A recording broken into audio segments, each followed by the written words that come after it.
so far we are up to 64 people, and they're still coming in, so that's great.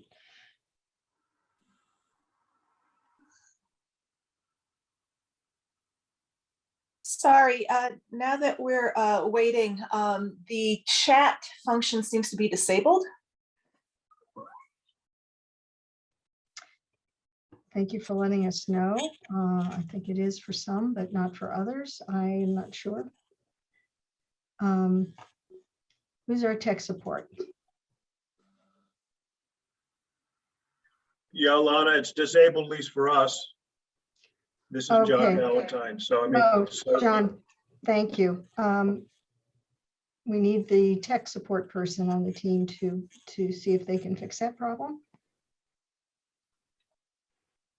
Hi, this is tech support. I'm working on it. Okay. Thank you. The disembodied voice of tech support, who is critical. Yes. Okay. Okay. I think are we ready to begin, Julie? Yeah. Why don't you go ahead and start, and I will see what I can figure out about why the chat function has decided to be mean to us today. Okay, that would not be good. All right, hopefully the chat function will behave. So welcome and thank you all for being here today. My name is Lana Zamaro, and I'm here representing the League of Women Voters of Concord Carlisle, along with many others who worked really hard to produce this forum. So before we begin, though, I need to make a statement, read a statement about the video aspect of this. This event is going to be recorded on behalf of the League of Women Voters of Concord Carlisle, which is the producer and owner of the recording. When aired, posted, or otherwise distributed, this recording will be available to news media reporting on this event. No part of this recording may be used in political campaign advertising. So we have a very, very packed agenda, so I'm going to be brief. The League is a nonpartisan organization. We focus on supporting the tenets of our representative form of democracy in the US. Representative democracy means the government is in our hands. The League's tagline is democracy is not a spectator sport. Certainly, running for office is a high demonstration of participating and showing up. But also your presence here today is a demonstration of showing up and participating. And voting is a key part of our responsibility as citizens. And now onto our program. I'm very, very pleased to introduce our moderator, Nancy Brumbach.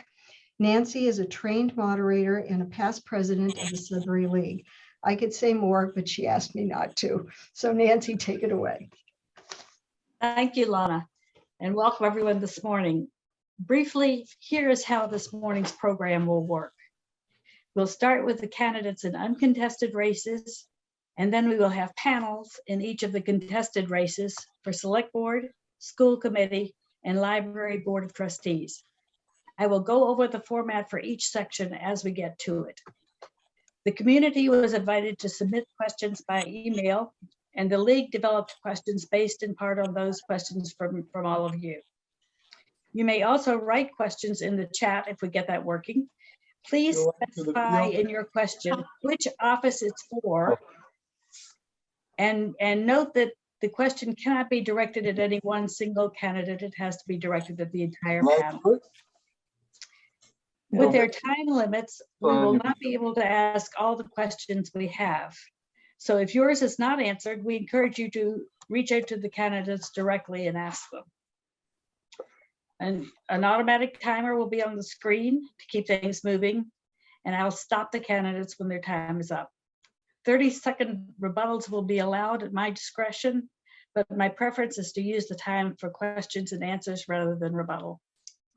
So now we will start with the 4 uncontested candidates who have agreed to participate today. They will each have 3 minutes to introduce themselves and to outline their priorities for the office they are seeking.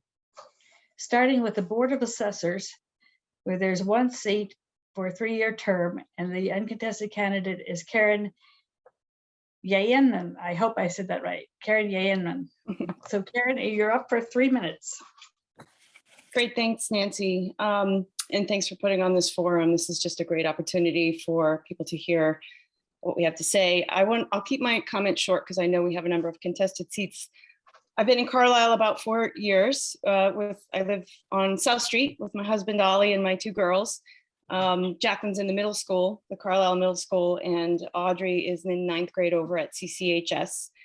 And I'm running for the Board of Assessors because I really wanted a chance to serve. I've been following all the different issues in the mosquito, who does a great job keeping us informed, and just really continually impressed with the amount of work that people put in this town to kind of keep the town running, to balance the issues, and to really hear people's voices. And I wanted to be part of that.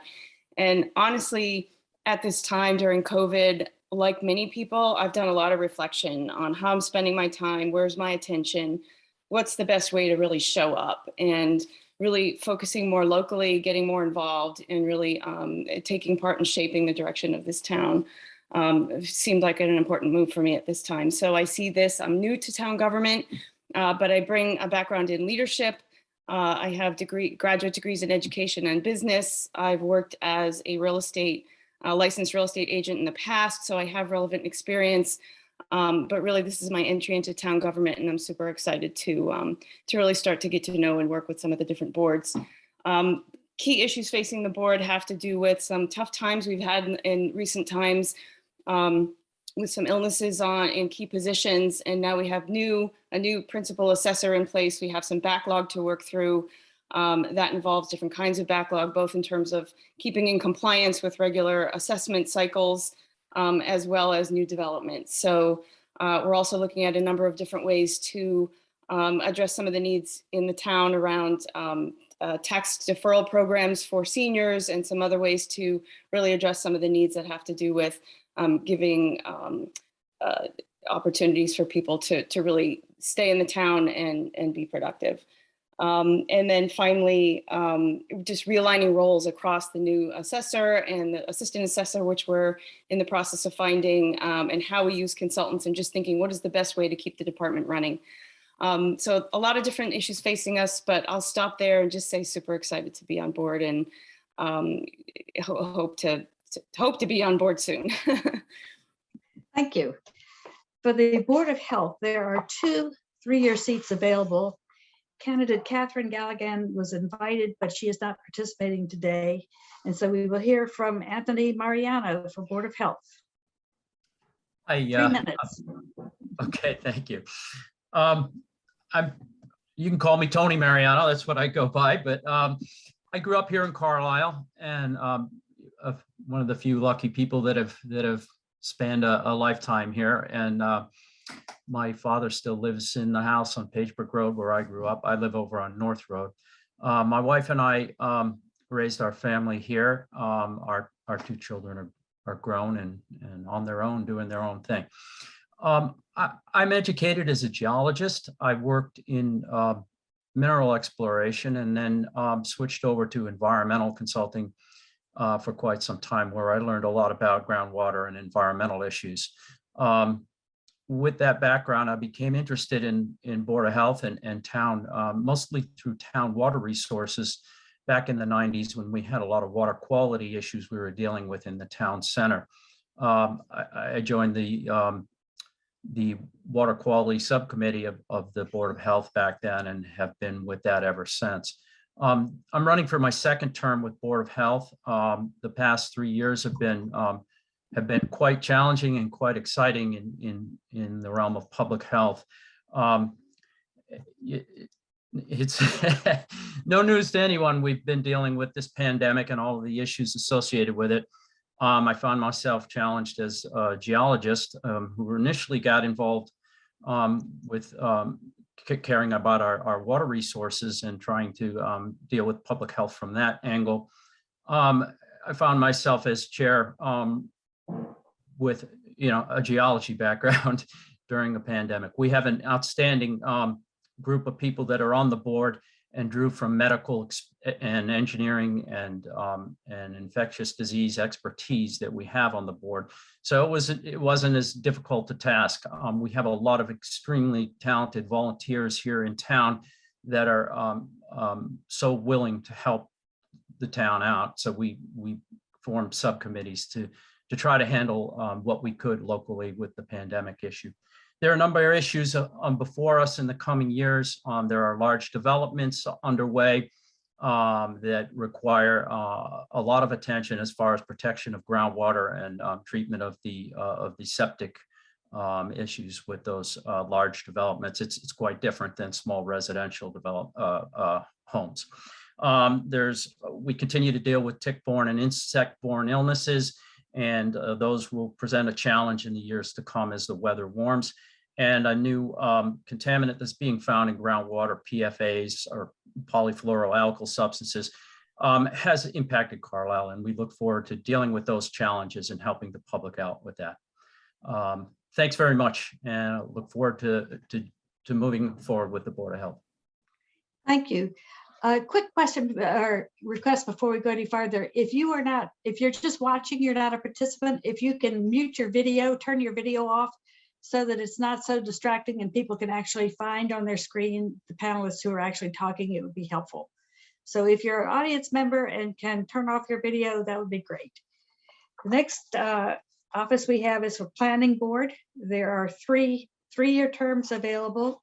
One of the candidates, Joseph Gushu, was not able to be here today, but we will hear from two write-in candidates, and we'll explain how you have to do write-ins at the end of this. But the first candidate to write-in is Eric Adams.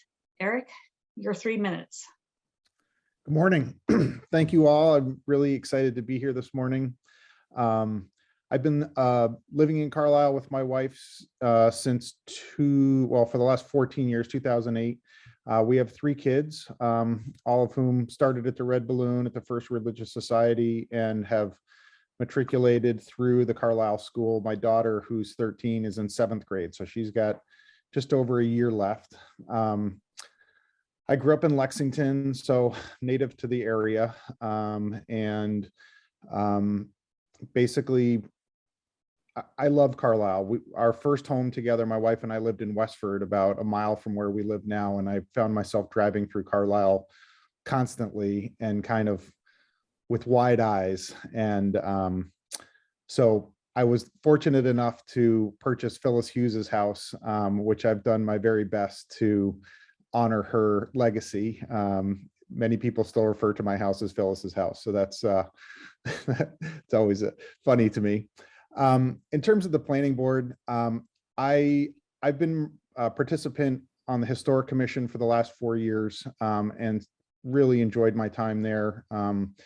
I own a building and remodeling company, and so I felt like my expertise in home building and architectural details suited me well for participating effectively in that forum, and for the last 3 years on the Zoning Board of Appeals as well. And prior to participating on those boards as a builder and representing my clients in many municipalities in Greater Boston, I had a certain type of exposure sitting on one side of the table. And for the last 3 and 4 years, respectively, on the Historic Commission and the ZBA, sitting on the other side of the table, I felt like my experience and knowledge was really useful. And the planning board, I feel like, has some really large opportunities in front of it. I feel like Carlisle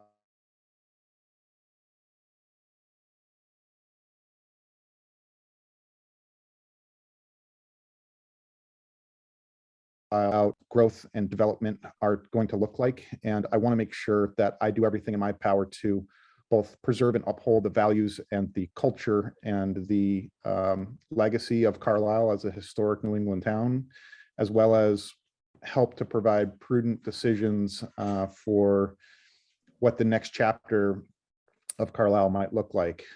So I'm very pleased to be participating in our democracy. I agree it's not a spectator sport, and civic engagement is something I feel very strongly about. So thank you all, and I look forward to hopefully adding the planning board to my activities. Thank you. The next candidate for planning board, he is also a write-in candidate, is Court Hershelman. So Mr. Hershelman, your 3 minutes.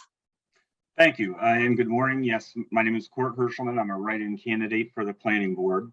I am a newcomer to Carlisle. I came here as part of a job change from Maryland in 2018 and started a job search. I live here now in Carlisle with my wife and 3 daughters, but as part of the job change, we started our housing search. And as part of a housing search, like most people, we looked at not only Carlisle, but the surrounding towns, looking at town resources, schools, opportunities for recreation, and also became enamored by the history of Carlisle and the surrounding towns. And as we did that research, combined with the fact that Carlisle is so close to a major city and the community here, Carlisle became our clear choice to find our new home. So as part of that research, we found that everything that drew us here are things that we want to preserve. The gems that we have, we want to continue with. So while allowing property owners to continue to exercise their rights and do things that they would like to do, I want to see that done with deference and consideration to our neighbors, and continue to make Carlisle the great place that we found, and continue to make it a great place where people want to continue to live. So I ask for your support as a write-in candidate for the planning board at the election. Thank you very much. Thank you. And thank all of you for your willingness to serve. Now we will go to the panels for the contested race. On your screen, you see under planning board, the 2 write-in candidates. You need to write in their full names and their street address on the ballot. So make a note of that, and when you go to the polls. Now we go to the panels for contested races. Each candidate will give a 1-minute introduction. The order was determined, we drew straws for the order, and then from that on, we will ask questions in a randomized order. The same people won't always follow the same people. We will ask questions, some from the Zoom audience, for as long as time permits. And then each candidate will have 1 minute for a closing statement in the reverse order of the opening statements. So starting with the select board, there are 2 3-year seats, and there are 3 candidates for those 2 seats: Barney Arnold, Travis Snell, and Brian Watterson. Each of you will have 1 minute for an opening statement, and we'll start by drawing lots. We'll start with Barney Arnold. 1 minute. Thank you. I'm really happy to be here this morning, and I appreciate all the people that have joined the Zoom. And thank you to the League of Women Voters for hosting this forum. So I grew up in a military family. In fact, 4 generations of relatives have served our country in the U.S. Army. And so the ethic of service to country and community has really been strongly embedded in me. And as I grew up, I really wanted to act on that value. And so right off the bat after college, I became a VISTA volunteer and then worked as a community organizer, worked for a number of nonprofits. And then my last paid job was right here in Carlisle as a public school kindergarten teacher. And then when we moved here in 1987, I was really looking forward to putting down roots. It's the first time I've owned a home. And it took very little time to realize that Carlisle was the place for us. We've been very happy here and love this special community. And so I'd just like to have the opportunity to serve again by being reelected to the board, the select board on May 10th. So thank you all very much. Thank you. And it looked like we were having a little problem with the timer for that one, so maybe we can get that worked out. The next candidate is Brian Watterson. Mr. Watterson, your minute. Excuse me, Nancy, before I start with Brian, I'm so sorry to interrupt. Nancy, would you like me to call stop to a candidate, or would that be your role? I will stop if I can see the timer, but the timer isn't working right now. Oh, not I now. will stop people when the timer, but let's see if the timer's working. Meanwhile, I've got a clock. Sure. Thanks. Okay. Oh, you're right. Something's happened. Okay. Brian Watterson. Perfect. You're right. Thank The you, timer is Nancy. not working. So Do sorry. you want a Hold on. moment to fix the timer, or do you want me Yes, to please. continue? Pause timer. Start timer. Julie, I can tell you you help what, me? Barbara, maybe you can mute on that, and I will time Mr. Watterson with my clock. Okay. Thank Old you very much. school. All right. Second hand. Take it Mr. away. Watterson. Perfect. Thank you, Nancy. Thank you to the league, and thank you to everyone who's taking time out of their Saturday morning to join us today. My name is Brian Watterson. I've lived in town with my wife, who you'll meet a little bit later on this morning, since 2016. We have 3 girls, a 3rd grader at CPS, a 5-year-old who is at CPS in the integrated preschool, and then our youngest is at Noah's Ark, but will be at CPS next year. Like so many people, we were attracted to Carlisle because of the schools and because of the open space. But what's really made this a special place for us is just the sense of community. And we've really loved that in the nearly 6 years that we've been here. I currently serve as the chair of the Castle Playground Project. I am also the co-chair, along with Dr. Seidel, of the School Advisory Council.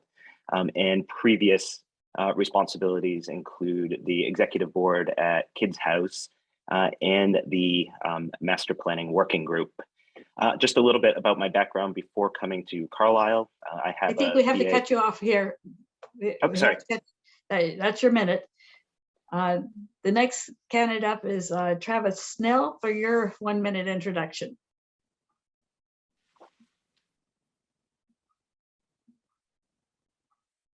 You're on mute.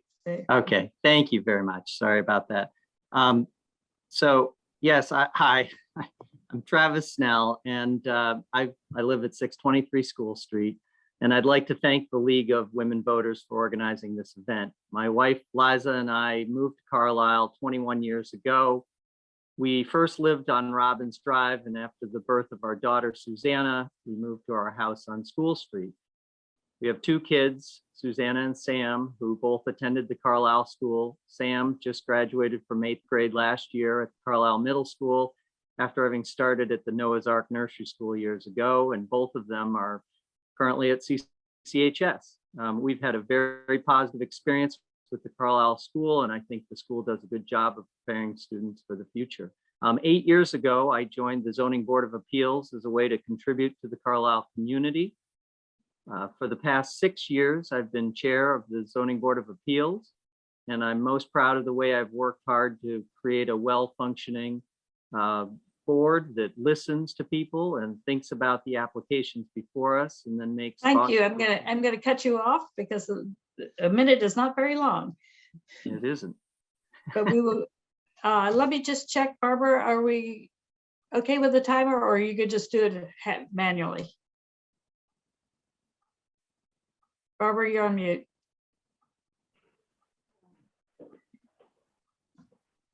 I'll continue. Julie, can you readmit? This is the disembodied voice of tech support.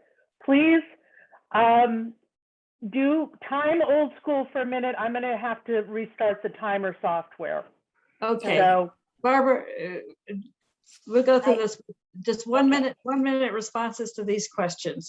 And again, candidates, a minute is not very long. You're right. So the first question, and these are in random order to you. The first question is, what are your top 2 priorities for the select board during your term?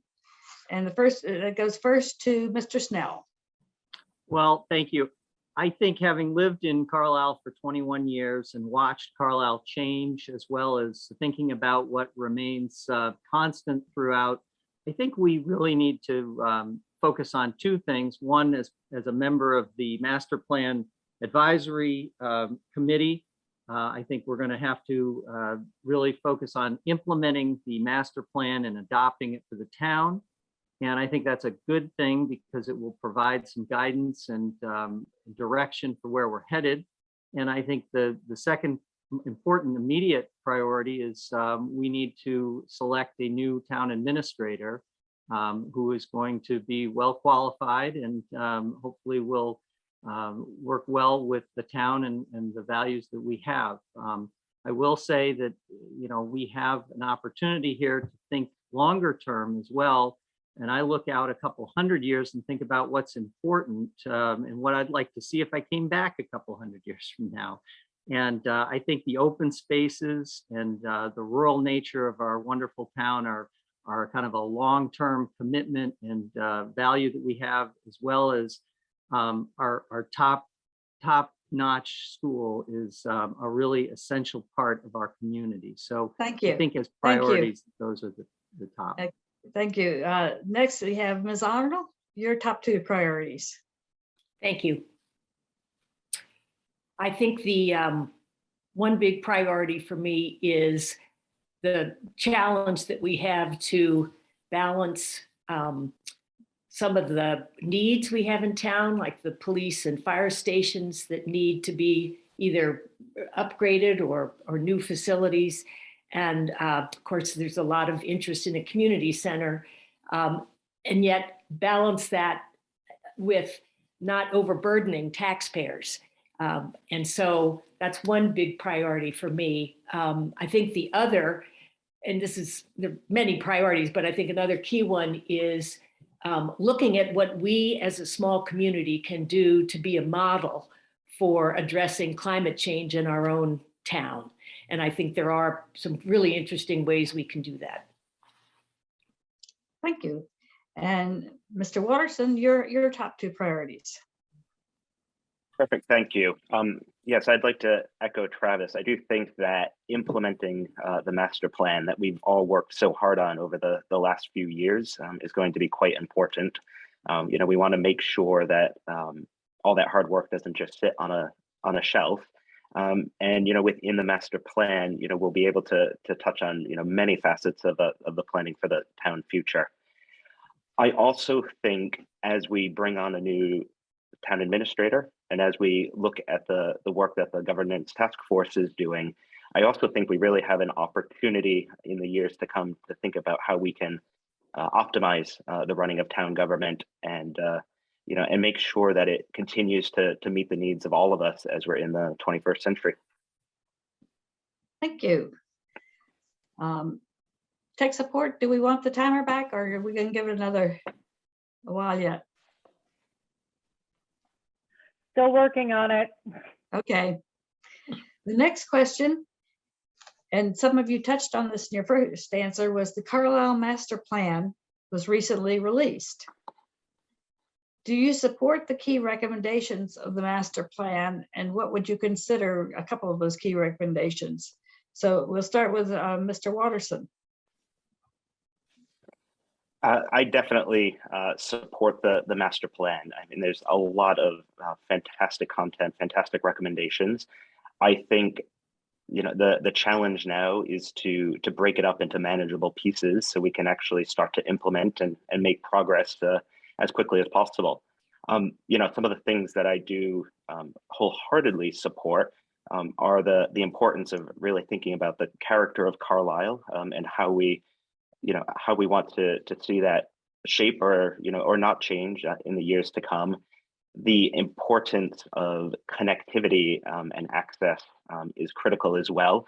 I think about the fact that I live about a mile from the town center, but it's just not safe to walk to the town center with children. You know, I'd like to see that resolved. And then also, how can we be more fiscally diverse, fiscally stable in the years to come?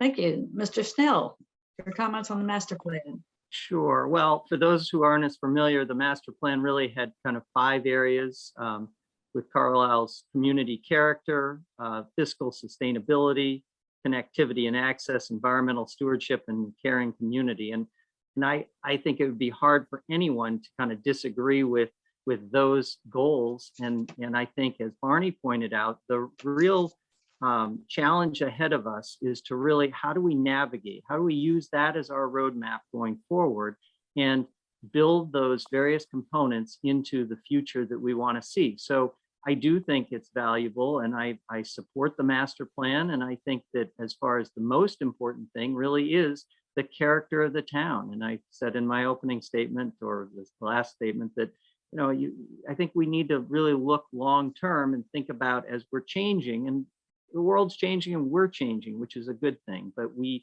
need to think about how we do that thoughtfully and retain the character that is the town of Carlisle. Thank you. Ms. Arnold. Hi. So I, having been on the select board for this last 3-year term, I was a very active participant in the development of the master plan. I was the liaison from the select board to that committee. And so I know it very well. And I really have to applaud the people that got involved, both in terms of developing it, but also all of the townspeople that participated in providing input. I mean, it's a really, really impressive effort. And so I will say that what I feel is a really critical part of that plan is really the emphasis on coordination. And that means bringing different boards together and bringing staff together and doing the work of figuring out, okay, what are the things we're going to tackle now? What can we do now? What is midterm, longer term? And also sort of being on the same page in terms of pursuing the action steps that are recommended. So I fully endorse the master plan. And I'd say the other thing is the select board needs to really grapple with the planning board about that implementation. Thank you. You may get another chance to continue that thought. The next question is that the master plan calls for a greater interdepartmental information sharing and cooperation, a quote, whole of town governance approach. As a select board member, how would you ensure implementation of the plan and compliance across boards and committees? And as it happens, we start with Ms. Arnold, so you can continue your thought from the last question. Okay, great. One key thing is going to be the hiring of the new town administrator. And I'm actually on the screening committee that has begun the process to look at resumes. That person is going to have a key role, a leadership role in what we call the daytime government, the paid staff. And then for the nighttime government, which is all of the tremendous number of volunteers, I think the select board is going to play a key role in bringing those boards together and looking at what are the specific steps recommended in the master plan that would logically sit with those boards or committees. And so I think the select board is going to be a major driver, and also working with the town administrator and the rest of the department staff. Thank you. Mr. Watterson. How to bring everybody together? Yep. I think as we're looking to bring everybody together, communication is going to be very important. When I think about projects that I've been on where I've done organizational design work and working with groups as they're changing the way they're working, it's just important to remind everyone, where have we been, where are we now, where are we going, and knowing that there's going to be some uneasiness and probably a little bit of disruption as change is happening, and that is okay. And I think it's going to be very important that the select board, together with the town administrator, really are working to drive that, making sure people understand what's coming next, and continue to listen and get feedback along the way. Thank you, Mr. Snell. Yep, and I think similar to the other candidates that Carlisle has often been. There's comments that it's very siloed, and I think it's important that we implement a master plan that gets utilized. And to do that, there are recommendations in the master plan, but I think that the select board is really the nexus of where that happens. And I think as part of that, the town administrator is going to play a key role as well. And I think the select board should really stay on top of that and make sure that the administrator is implementing much of what is called for in the master plan. So, and I think that the select board does a good job of reaching out to other boards, and I think we should continue to do that as a board throughout the town. So, thank you. Thank you. The next question, what should the town of Carlisle do to address the climate crisis? And we'll start with Mr. Watterson. Yes, the climate crisis is, it's something that I think is increasingly top of mind for almost everybody in this town. And, I think we're doing good things already in terms of looking at the types of energy that we have available, or even being very conscious as far as what is going to the transfer station and what's actually getting incinerated versus what is getting reused. I think I'm really impressed in this town with this drive to reuse different products between the swap shed or through Facebook and the Buy Nothing page, and making sure that we're not just throwing things away quickly. I also think that we have to really educate the town about what we can all do and think about how we can do it in a way that's manageable for people. We're all busy, especially anyone with young families. We're busy running from one thing to another, and we want to address it in a way that we feel like we're making a difference. Thank you. Ms. Arnold. Yeah, I think that as a small community, it's limited in what we can do, but we also, I think, do have ways that we can educate and affect the actions taken both by town government and also by the families and individuals that live here. And so, for example, I think we should look at our guidelines through the planning board about what are the incentives we might offer to those that are doing construction here or renovating. What are the green technologies that we could support through incentives to make our town more green? And similarly for residents, I was really excited about the event on last Saturday, I guess it was, right, with the electric vehicle display up at the church. And that's the kind of thing we could be doing across town, and also helping people with installation of solar. So I know I could go on, but I see the time's up. So Thank you. And Mr. Snell. Well, yeah, to build on what Barney was saying, I agree that, our town has placed a really high emphasis on its environmental stewardship and impact. And, on Old Home Day, that's who we're celebrating is the conservationists, the people who really try to do the most for the environment. And so I think that those gestures of, working towards, it's not just gestures, but focus on that continues to show the importance that we place on it. I will say that professionally, I didn't get a chance to talk about my background, but I own and manage a commercial property management firm. And we have environmental initiatives that we do for clients every year. We have targets of things and ways that we need to make buildings more efficient and more energy compliant. And I think that I've worked with consultants and many people to implement those things. And I think that's an important thing that can be done throughout the town as well. So I think we're moving towards that. Thank you. And we've come to the point where we were going to take a question from chat. Lana, do you have a question for these candidates from the chat? At this point, no.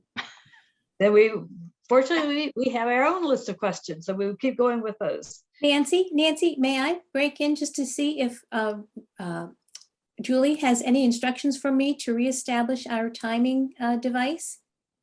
Yes. The timing, there's a new management link in the chat. Please try that and see if it'll work. I will do so.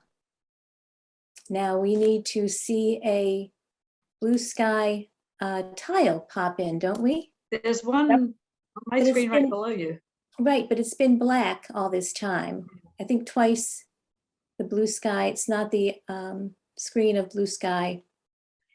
Yes, I think since we're running low on time and since the panels are working fine, Okay. let's go with I low think tech. we will abandon the Thanks, fancy Nancy. timer and Okay. use We'll go with low I'm just- tech here. Executive Yep. decision. Excellent. All Thank you, right. Barbara. Okay. We have time for one more question, then we'll go to closing statements. So the next question is, what are your views on the town's process for considering large donations for specific purposes, such as the recent Recreation Committee proposal for constructing pickleball courts? Who should manage such offers to the town? Start with Mr. Snell. Well, I think that that's an important discussion because as a town, I think we all need to have input on our resources, which are limited in pickleball in particular. We have limited town spaces that are allowed for various uses, and we have the ability as townspeople to vote to change those spaces. And I think that it's important as a select board member to really get as much input from the people within town as possible, and to really kind of try to push those decisions back out to the town. I don't think it's any one person's decision to make whether some major decision like that gets undertaken. So I would really try to make sure we kind of follow our values of what we think is appropriate for the town, but also when we can to make sure that the residents have an opportunity to speak to it and potentially vote on those major changes. Thank you. Mr. Watterson. I think when it comes to any of these kind of initiatives, I do think that transparency and communication are very important. Running with the playground project for the last year and a little bit, those two values have been at the forefront of all the work that we've done, and wanting to make sure that the community feels like they have a chance to be heard. In that particular situation with the playground, there was no need to bring it to town meeting. But I do think that town meeting is a fantastic forum for making decisions as a community. It was great to sit in the auditorium on Monday and listen to some of the debate and know that those of us who were there were, making an active difference and really thinking about how we wanted to see things progress in town. So lots of communication and lots of transparency along the way. Thank you, Ms. Arnold. Yeah, having served on the select board for the last 3 years, of course, I was part of that consideration of the donation for a pickleball court. And I think we learned a lot as a leadership body and thinking about the other boards that were involved. I absolutely believe we need to consider those kind of offers in a way that allows for a lot of transparency and a lot of input from people in the community. And at the same time, I also think we have to balance that with, how you sort of address the needs of someone who might be making a donation and how they would feel about that. So I think part of what I learned was that we need to be much more clear at the very beginning and lay out what the process is going to be for considering something like that. And thank you. I'm gonna cut you off. Okay. I did get a communication from Lana that there were some chat questions, but we are out of time for this. We have to go to closing statements because we have 2 more panels. If you have chat questions for the library or school committee people, please put them in early. We are going to go to closing statements now, and we'll start with Mr. Snell. Well, thank you to the league again, and I'm grateful for the opportunity to have been nominated for the select board after having lived in Carlisle for 21 years and served on the zoning board of appeals for 8 years. I guess I would say, I don't have all the answers on where Carlisle is headed exactly and what it will become, though I think I have a good framework, a roadmap, using the master plan and having experience within the town. And that said, we have many challenges ahead of us on how we provide for a fiscally, environmentally, and socially sustainable future. And while I don't have all the answers, I do have the ability to listen and make thoughtful judgments on where we're headed and and working with others to make sure that we move forward in the best way possible.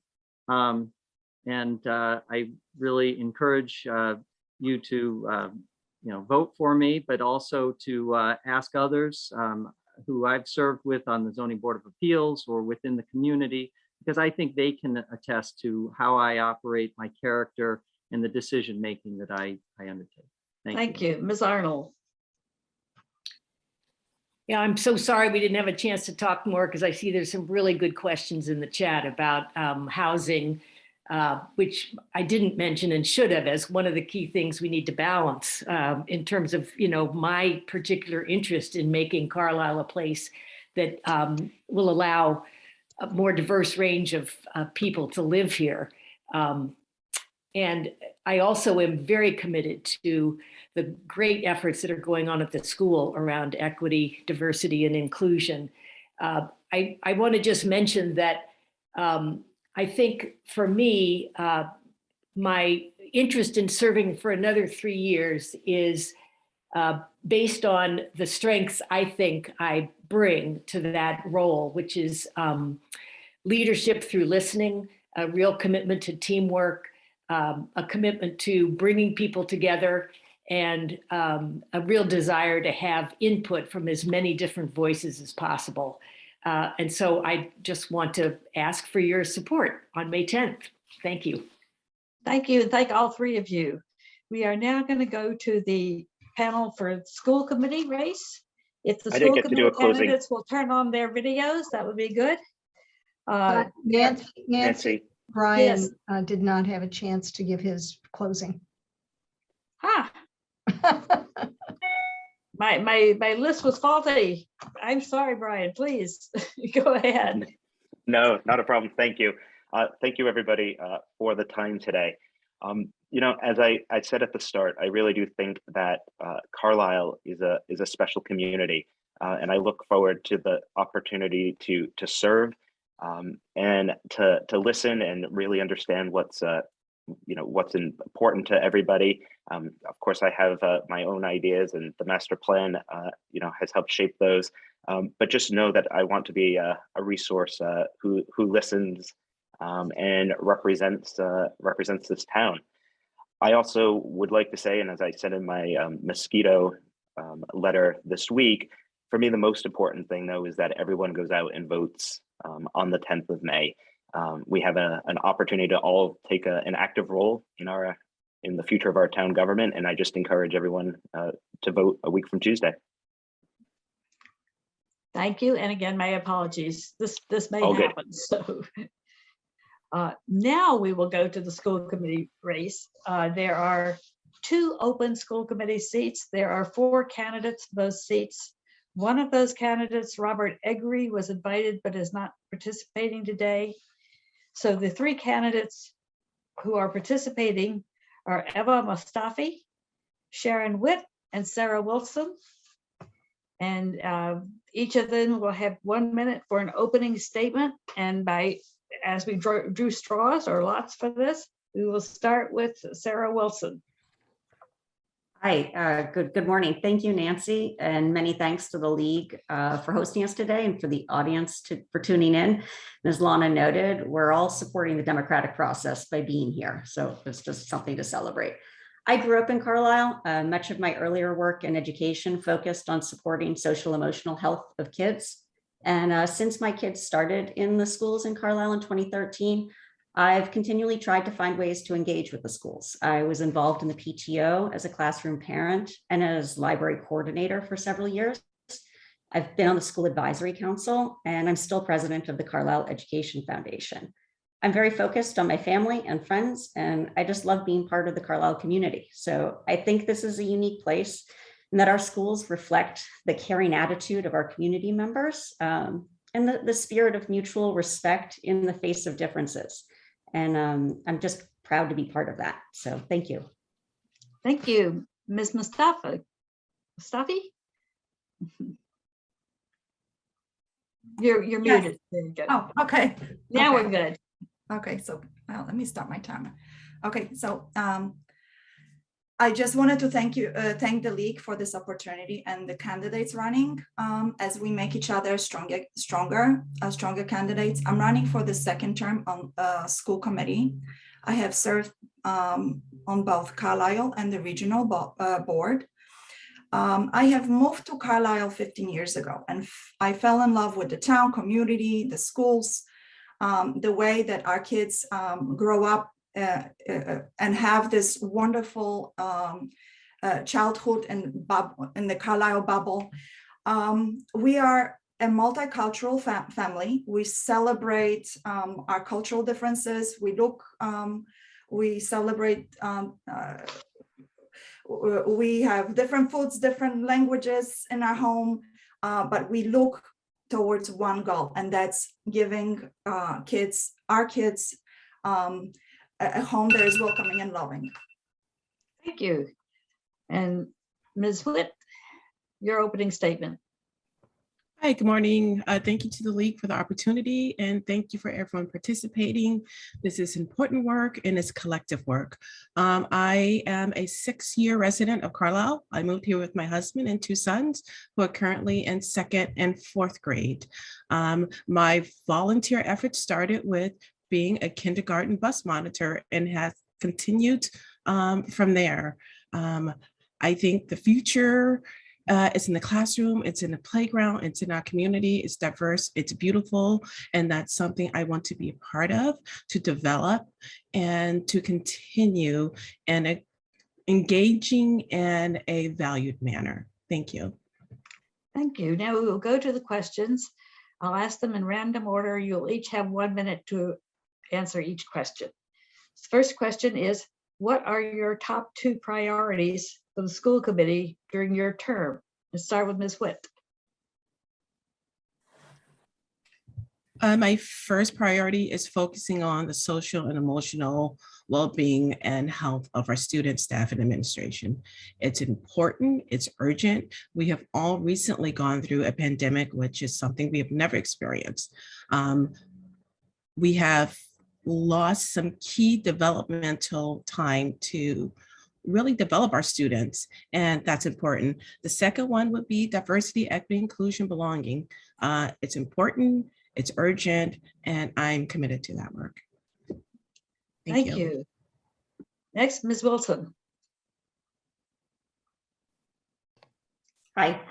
So my primary goal as a member of the school committee is to do my best to be well-informed and thoughtful as I approach the matters of budget formation and policy development, which are the 2 primary duties of the school committee.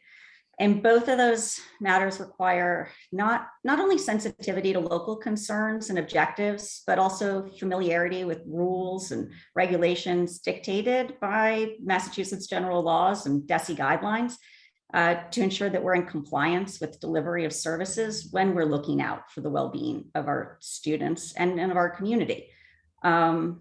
But beyond the work of the fiscal oversight and ensuring that our policies support local district strategic goals and the well-being of our students, I would say that like my reach goal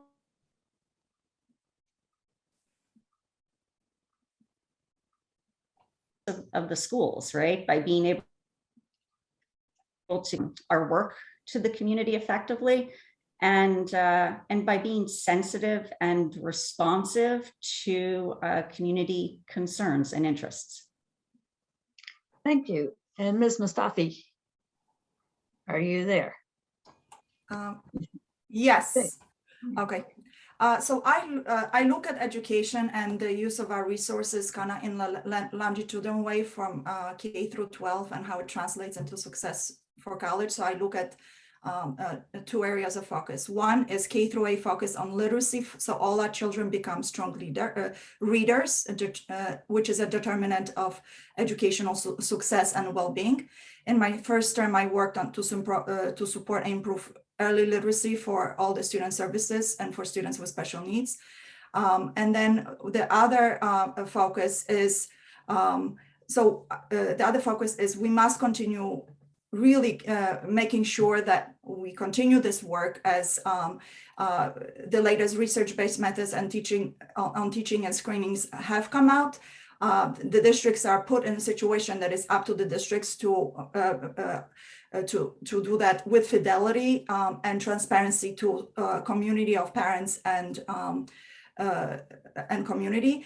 And then the second focus for me is I think we get it. I'm gonna call time on this one. Thank you. 1 minute is not enough. But let me go to the second question. And importantly, this question came in from an 8th grade student. And that student asks, how will you make students feel safe and welcome in their learning environment? When I say safe, I mean the ability for students to be themselves without having to worry about criticism or threatening behavior. Let's start with Ms. Mustafa. Okay. So there is an area of diversity, equity, and inclusion work that intersects as a school committee member with an area of implementation by superintendent of the schools. There is a lot of work done currently at the schools, connecting the community resources such as the DEI CAC group, and building connections for kids and safe places for kids in our schools where they can feel free and safe to discuss the issues that surround them, and by continually supporting that work where the community comes together with the superintendent and administration and the curriculum. Thank you. I'm gonna have to cut you off there. Thank you. Ms. Witt. I think we have to start with naming and affirming all types of identities. When we introduce language around student identities and their self-concept, we combat invisibility and isolation that students may feel. We have to model strategic vulnerability, invite students into self-authorship, let them tell us who they are and how they would like to be viewed. Create identity-safe spaces for students to have conversations, discussions, and agreements. And I think that's where we should start with that. Thank you. Ms. Wilson. So, I mean, I think the Carlisle schools have continually affirmed a commitment to social justice and have sought ways to counter any ideas or actions of bigotry that are rooted in bigotry. And, when I chaired the Carlisle Policy Subcommittee, we expanded the definitions of discrimination and harassment in our policies to encompass a broader understanding of bigotry in our world. We reaffirmed our commitment to both the right to equal educational opportunity and freedom from discrimination, and the responsibility not to discriminate against others. When we were reviewing our student rights and responsibilities policy. And as a school committee, we also adopted an anti-racism resolution in June of 2020. So, but real social change comes from hard work to address underlying causes of inequality and intolerance. And so the schools, they must continue their efforts to recruit diverse staff, increase resources for more culturally inclusive and representative curricula, and resources to support student social emotional learning, and raise awareness about prejudice and its history. And I applaud the work of the administrators, the staff, and the community, and the more recent collaboration with the DEI CAC to help all community members feel a sense of belonging. Thank you. The next question, do our schools have a role in teaching children about topics such as sex education, cyber safety, wellness, and bullying? Starting with Ms. Wilson. The second one was what, cyber safety? Cyber safety. So do the schools have an obligation. Let me read it again, because it was Sorry. it's a lot. It's a lot to unpack. A comprehensive, shall we say, question. Does the school have a role in teaching children about topics such as sex education, cyber safety, wellness, and bullying? So not what they should teach, but should they be teaching these things? Okay. They should teach, but should they be teaching these things? Is there a role? Is there a role? Well, I mean, our schools always align with what we teach in the schools is fairly well laid out by Massachusetts, by DESE guidelines. And I think that we need to constantly align ourselves and check that we are meeting all of the needs of our students in what we teach, to make sure that we are covering the most relevant and emergent issues as they come up. And to make them, informed members of the community and of the world, and to make sure that they're as prepared to go out into the larger non-Carlisle bubble, I think. Thank you. Ms. Mustafi. So I wanted to second Sarah's answer here. The curriculum is laid out by DESE guidelines on standards and the curriculum. Do I believe we should be teaching our kids about cybersecurity and health and sex education? Education is age appropriate. We have children in elementary and middle school. Education around these topics should be age appropriate. It should align with Massachusetts guidelines. There is a place for the school to make sure that our students are prepared, that our students understand, and their health and well-being is kept in mind as we prepare them for the world that waits outside. There are other resources that parents can always tap into, and those resources are always offered and provided by the school. There's an organization in Concord, parent-teacher education organization, that continuously has workshops around mental health, cyber safety, social media, which is Thank you.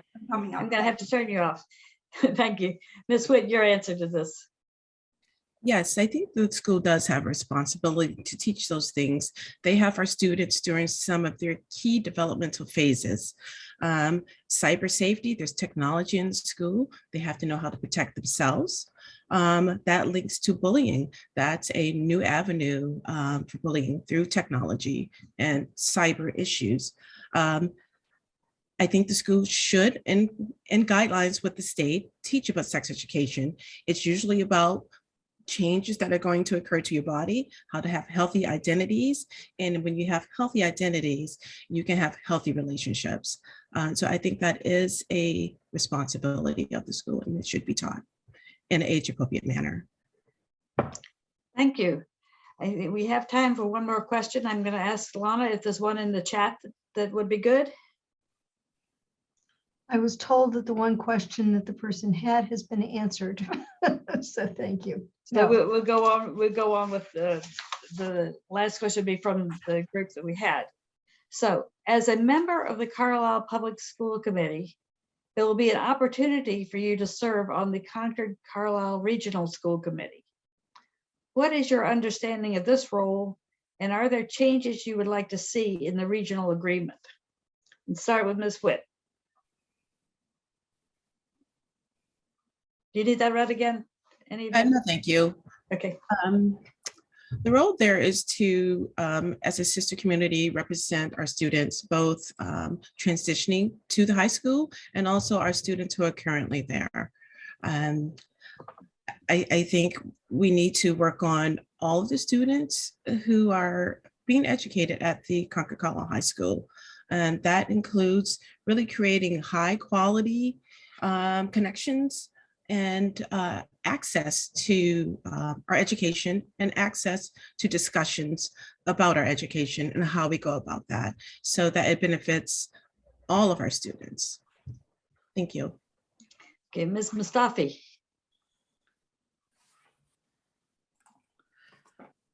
Okay, so no, I would not want to reopen the regional the agreement. We have looked at it. It would take a long time to. The school committee has looked at it, cleaned up edits. It would be a very lengthy process to reopen and go through this.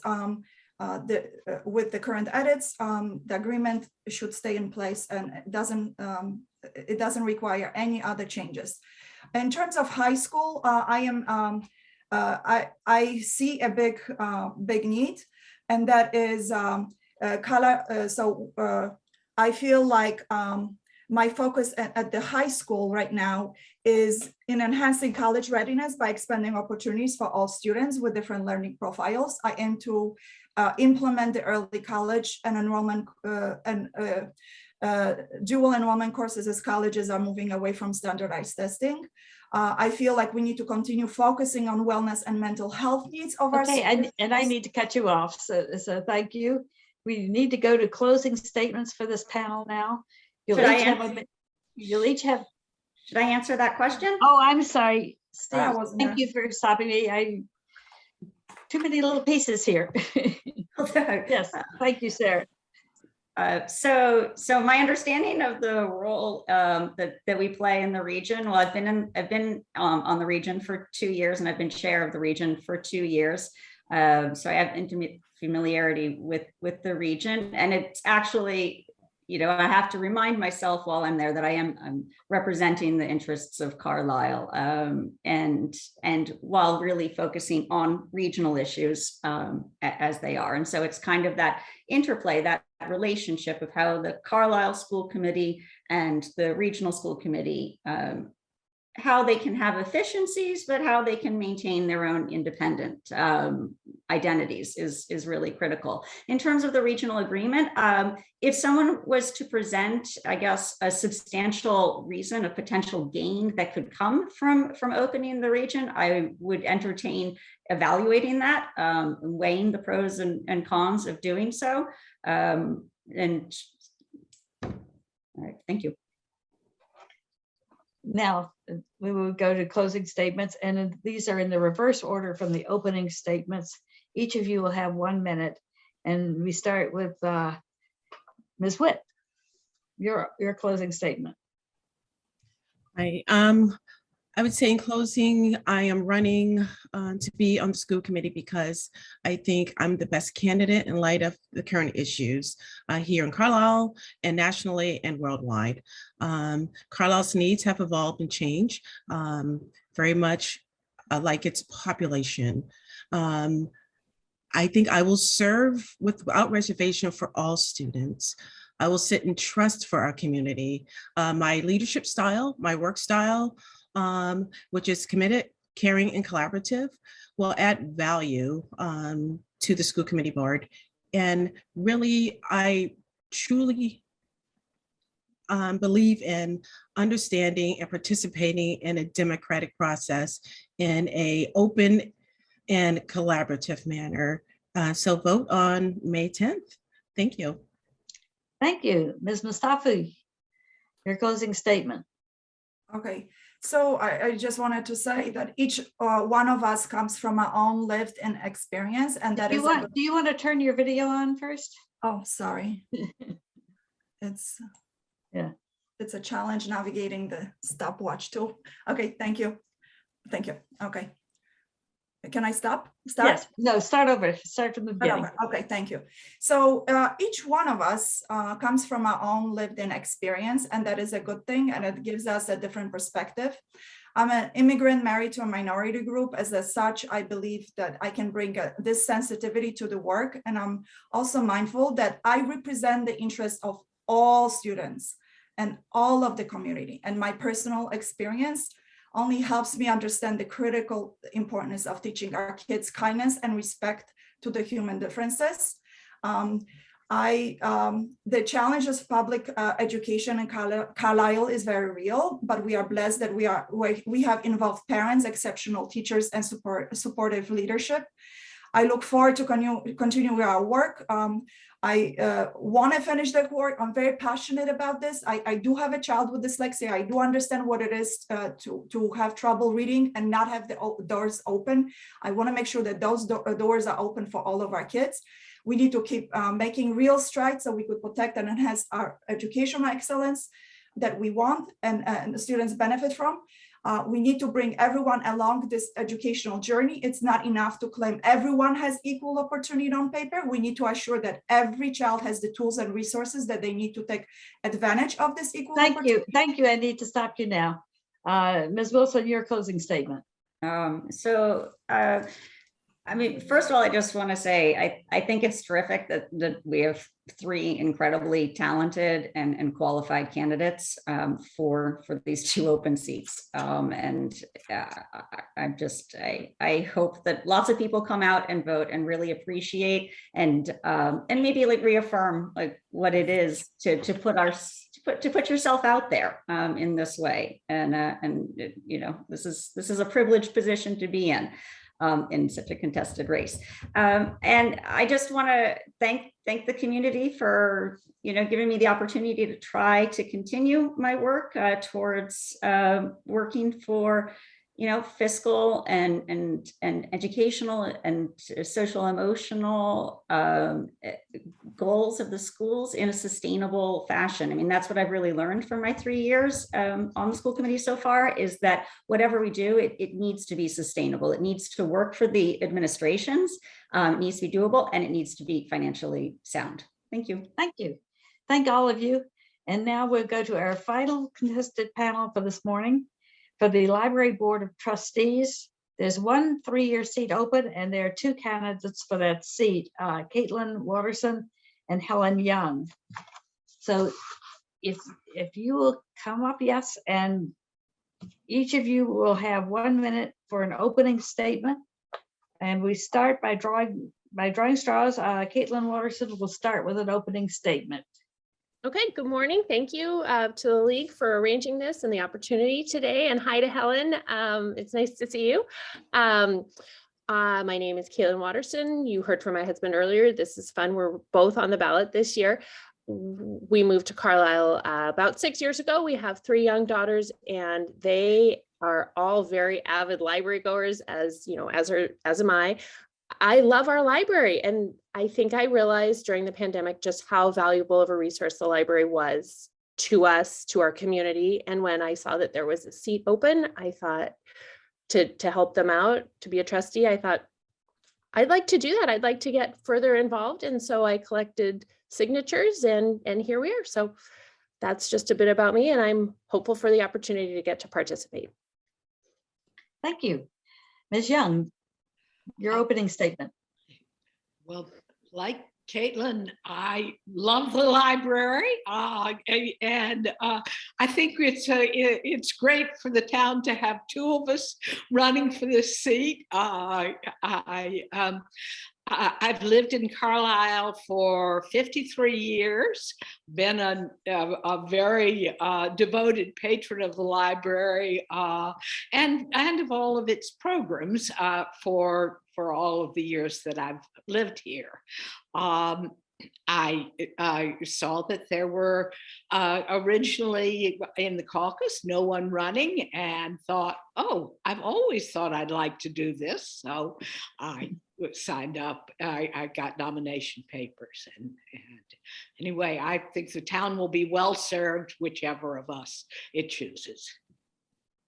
My goodness, what a friendly candidates night.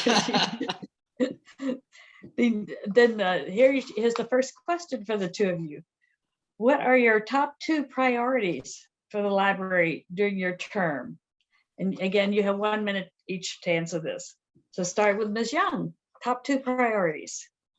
Okay, I guess number 1 might be to support the ongoing efforts to improve the interior of the library. It's lovely, but I gather there are some problems, physical problems have been with the heating system. And also it's been the same for many, many years. Maybe we need a little refreshing. I also want to support the Friends of the Library programs, which I think are very much enjoyed by many, many townspeople. Yes, Thank you. Ms. Watterson, your top 2 priorities. Similarly, I think my top 2 priorities would be just to continue, obviously, to support the library. My first, the renovation that's upcoming. There will be a major capital campaign for that. That's a really exciting opportunity and something that I hopefully look forward to getting involved in, because that will give our town and the library a lot of opportunities to cater to different groups, have separate areas for people to congregate, and quiet study space, children's room, a teen area, things of that nature. And then my second priority would be just continued terrific programs for the community. Library passes, what other things could we be doing to expand our offerings for people of all ages? I think the library does a really great job, but there's always more to do, right? So helping with that as well, working with the librarians and then the other trustees as well. Thank you. The next question is sort of in case people don't know, what is the role of the library trustees and how much authority do they have? Start with Ms. Watterson. Okay, so the library trustees, there are 3 at any given time, and they oversee the head librarian. And they have 3 different responsibilities which rotate in any given year. So there's an overseer, a president, if you will, a treasurer, and a secretary. And they work with as I said, the head librarian currently, and they help make decisions, fiscal responsibility, things of that nature. And then was there a second part to your question? How much authority do they have? Well, a great deal, because they oversee the head librarian. Okay. And Ms. Young, your answer to that. I'm not sure what I can add to what Caitlin has already said, but the trustees, I believe, are in charge of appointing the head librarian when a change is needed. And I'm sorry, I don't have a lot to add. Thank you. We'll go to the next question then. Should the Gleason make a deliberate effort to increase its offerings of materials that reflect racial, cultural, and gender diversity? Starting with Ms. Young on this one. Yes, I think they should. I think that the offerings by the library are quite diverse, but I think that more could be done, and I would love to see more efforts made in that regard. Perhaps more although this is the Friends of the Library, not the library trustees who decide this, the speaker programs could be more diverse, I think. Thank you. Ms. Watterson. Yeah, well, I think my turn to say I don't necessarily have more to add. I agree with what Helen's just said. Yes, absolutely. I think diversity is very important. I mean, candidates in all 3 of these races have talked about the importance of that and to bringing more to Carlisle. Certainly reading materials is one way to offer that to everybody who would be interested in availing themselves of those. I mean, we have physical materials, we have many digital materials that are available. I think there are a great number of diverse books that are available, certainly in the children's room that we take advantage of, and adult offerings as well. But there's always room to get more books, right? And hopefully people, yes, is my answer. Thank you. This is a 2-parter. What is your position in the current national discussion of appropriate materials for children and teens?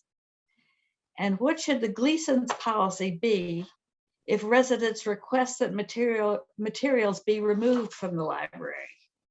So this is basically a book banning question. And we'll start with Ms. Watterson. Can you repeat the question? I just Yes. want to make sure. The current position and the national scheme, and then also if the Gleason is asked to ban books. Yeah, is let that me correct? just read it real quick. What is your position in the current national discussion of appropriate materials for children and teens? And what should the Gleason's policy be if a resident requests that materials be removed from the library? Well, I mean, I think we have freedom of speech here in this nation, so I don't think that, I mean, I guess this is the second part. I think that it's up to parents to determine what their children should and should not read and have access to. Obviously, with the internet, that's more and more difficult. We certainly see that here with, you know, an 8-year-old who has an iPad and is looking at different things and asks questions about things. But I think it's down to parents to police that, not the library or the schools. I mean, for age appropriate material, right? And then as far as banning books, I think there would be a very fine line as far as banning books, but no, I don't think I would support book banning as a whole. Thank you. Ms. Young. I quite agree with Caitlin. I definitely would not support any form of book banning, including political ideas I don't agree with. It should all be there and all be available. I do think that parents, in terms of material that might not be appropriate for some ages, I think that's up to the parents. I would not like to see the town as a town library getting into that. Thank you. Let me see if there's a question from the chat. Lana, anybody have a question to this group from the chat? No. Okay, then we'll go on with the questions we have. I think we have time for one more question and then closing statements. So do you feel that there are underserved populations in Carlisle when it comes to the library? If there are, what steps would you take to ensure that these populations have an equal voice and equitable access to library resources and services? And start with Ms. Young. Well, I am not aware of groups who are underserved, but I would certainly like to encourage anyone who feels underserved in any way to contact the library and the head librarian, and if I am a trustee, to contact me. I think that materials should be there for everyone. Thank you. Ms. Watterson. I agree. I'm not aware of any population that is underserved. I think as a community, we are highly reliant on our own personal vehicles for transportation. And so transportation is probably not a barrier to access to the library as such, but certainly I think that if that was an issue for someone, that we could look at an opportunity, I mean, for a delivery service, you know, for an individual, that could be something that a niche group could handle if someone was in need of a book delivery. But I don't know that that's an actual need that exists, right? I think if there was a group that was underserved, though, that we could certainly take steps to investigate more about how we could help them. I know the library did a terrific job with curbside delivery and different offerings on Zoom and the whole 9 yards. So I think that the accessibility to the library has certainly increased in the past 2 years.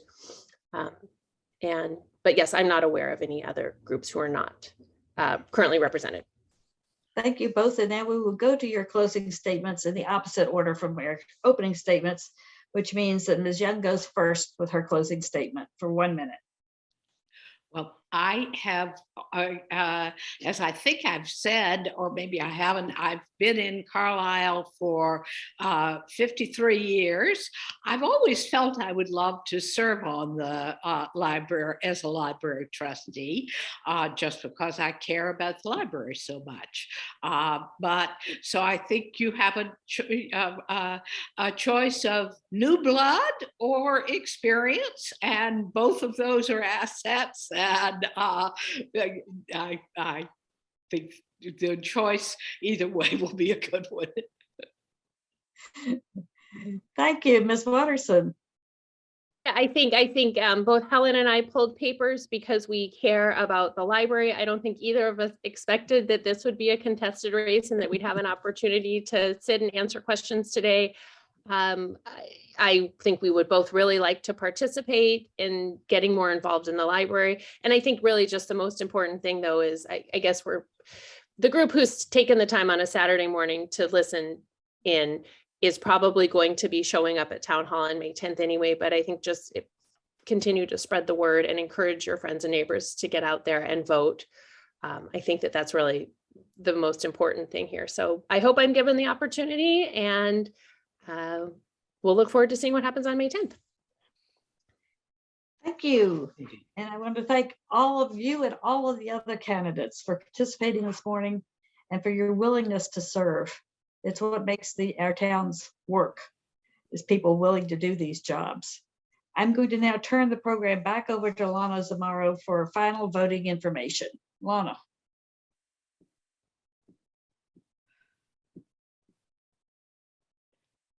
Well, I've got to say, I want to just congratulate all the candidates and wish them well.